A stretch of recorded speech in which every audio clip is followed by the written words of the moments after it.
बीडमध्ये धनगर समाजाचं आंदोलन होत आहे। धनगर समाजाची एसटी प्रवर्गामधून आरक्षण देण्याची मागणी आहे। तर बीडमध्ये धनगर समाजाने देखील आंदोलन केले। धनगर समाजाचा मोर्चा या ठिकाणी निघालेला आहे। एसटी प्रवर्गामधून आरक्षण देण्याची मागणी त्यांनी केली।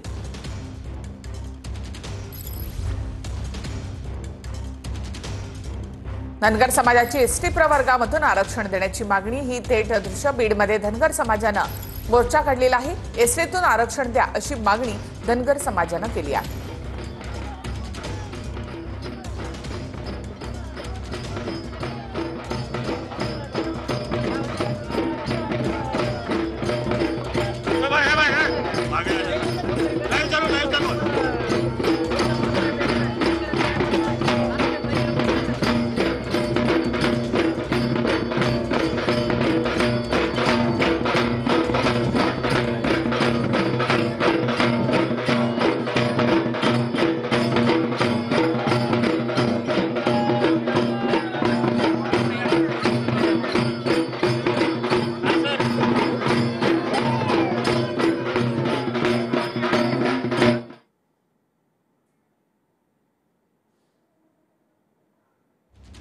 तर बीडमध्ये धनगर समाजाचं आंदोलन सुरू आहे। एसटीतून आरक्षण देण्याची मागणी या ठिकाणी त्यांनी केलेली आहे आणि धनगर समाजाने या ठिकाणी मोर्चा काढलेला आहे।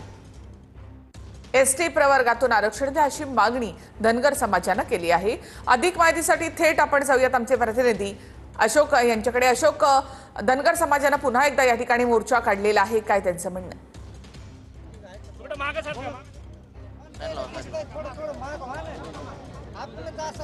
नक्कीच निखिला, आता महाराष्ट्रामध्ये मराठा समाजाच्या मागणीनंतर बंजारा समाज एसटीतील आरक्षणासाठी रस्त्यावरती उतरला होता आणि आता बीडमध्ये जर पाहिलं तर धनगर समाज जो आहे तो आक्रमक झालाय। मोठ्या संख्येने बीडच्या जिल्हाधिकारी कार्यालयासमोर सुंबरान आंदोलन सुरू आहे। माझ्यासोबत जे आंदोलक आहेत धनगर समाजाचे ते आहेत।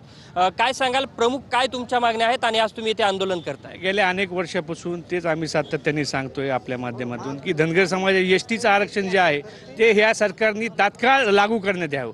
कारण अनेकदा हा धनगर समाज लाखो करोडच्या संख्येने रस्त्यावर उतरून आपल्या हक्काच्या आरक्षणाची मागणी करण्यासाठी वारंवार या सरकारला जागा करण्यासाठी, या सरकारचा निषेध करण्यासाठी आम्ही आरक्षणाच्या माध्यमातून आज सर्व बीड जिल्ह्यातील धनगर समाज बांधव या सरकारचा निषेध करण्यासाठी जमलेलो आहोत। नक्कीच आपल्यासोबत हे आंदोलक होते आणि आता जर इथं पाहिलं आपण तर हे सुंबरान आंदोलन सुरू आहे। मोठ्या संख्येने धनगर बांधव जे आहेत ते या ठिकाणी जमलेले आहेत आणि आंदोलन करतायत। सरकारकडे त्यांची एकच प्रमुख मागणी आहे, ती म्हणजे धनगर समाजाचा एसटी प्रवर्गात समावेश करण्यात यावा आणि यासाठी सध्या इथं आंदोलन सुरू आहे। याचं हे जे आंदोलन सुरू आहे हे मोठ्या प्रमाणात व्यापक स्वरूपात महाराष्ट्रामध्ये सुरू करण्यात येईल असं देखील या ठिकाणी आंदोलकांकडून सांगण्यात आलेलं आहे। आणि आमचं मूळ आरक्षण हे एसटी मध्ये आहे आणि त्याची अंमलबजावणी करावी ही प्रमुख मागणी घेऊन आज धनगर बांधव जे आहेत ते बीडच्या जिल्हाधिकारी कार्यालयावरती आल्याचं पाहायला मिळतं। धन्यवाद अशोक, माहितीबद्दल।